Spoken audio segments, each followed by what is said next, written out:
Ms. Jackson-Lee. Thank you, Mr. Chairman, for the leadership and the leadership of this entire committee, and of course the Congressional Black Caucus that we are privileged to work with. My very deep sympathy, Ms. Jacobs, to you. No one should die on the streets of this nation, and we thank you for your brother's service.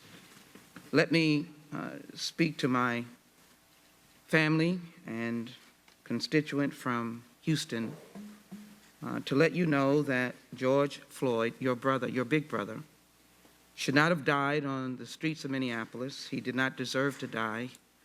He was an innocent person. And the 8 minutes and 46 seconds which we knelt to reflect was so painfully long that the stain and the impact will be seared in our souls forever. You have to carry this in your heart. And so today, I think the good news is that the George Floyd Law Enforcement Trust and Integrity Bill, already named, is incorporated in this bill.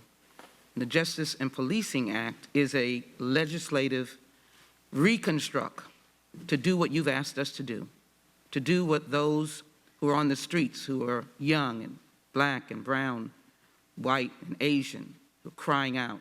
And we need to hear them. And I want to say that I have heard them.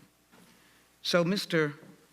Floyd, if you would, there are many things that you've said, and I believe in harmony. But do you believe that race impacted what happened to your brother?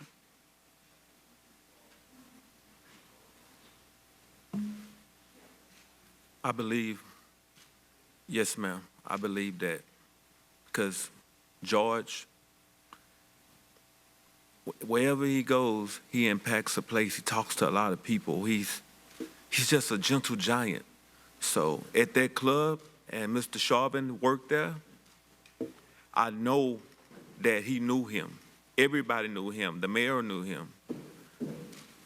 Killed my brother just because he didn't like him, and it has to be racist. It has to be something to do with racism.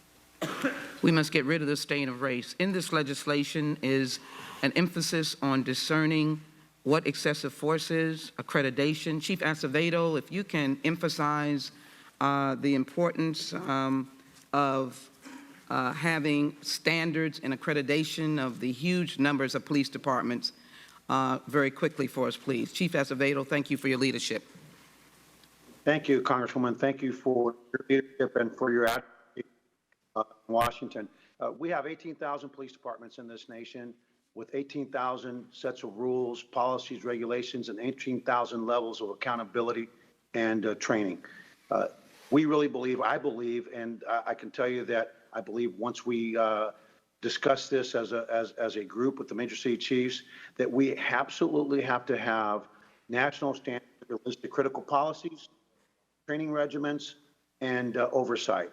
And so we are prepared to be part of that conversation. Look forward to the conversation. Thank you. Mr. Crump, you have seen a lot of these cases. You might very briefly for me indicate race, but holding police accountable, taking away this barrier of qualified immunity, but additionally getting back to consent decrees.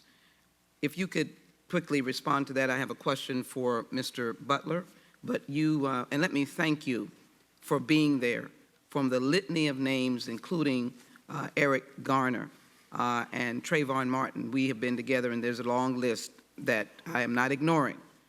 Michael Brown, but thank you very much. Yes, ma'am, Congresswoman, and thank you for your leadership. To answer your question directly, immunity breeds impunity for these police. If they have this qualified immunity, we see no accountability. It allows for all those names, all those Black Lives Matter names to keep adding up, adding up, adding up. So we need that there. We need the registry. We need to attack this like it's an epidemic on Black people, because that's what we see happening in our communities. This is about misconduct, Professor Butler. I'm glad to be able to say that we know there are good police officers, but help us understand, Mr. Morial gave us a history of slavery and the stain of it. How much of that stain permeates into policing when they go into the African-American community and deal with African-American men? The mic. Well, far too often, Congresswoman, officers view themselves as warriors, and it's almost as though the communities they serve experience them as occupying forces. You know, there's been so much attention to the pandemic and how we're going to find a treatment. For this epidemic of police violence, we already have a treatment.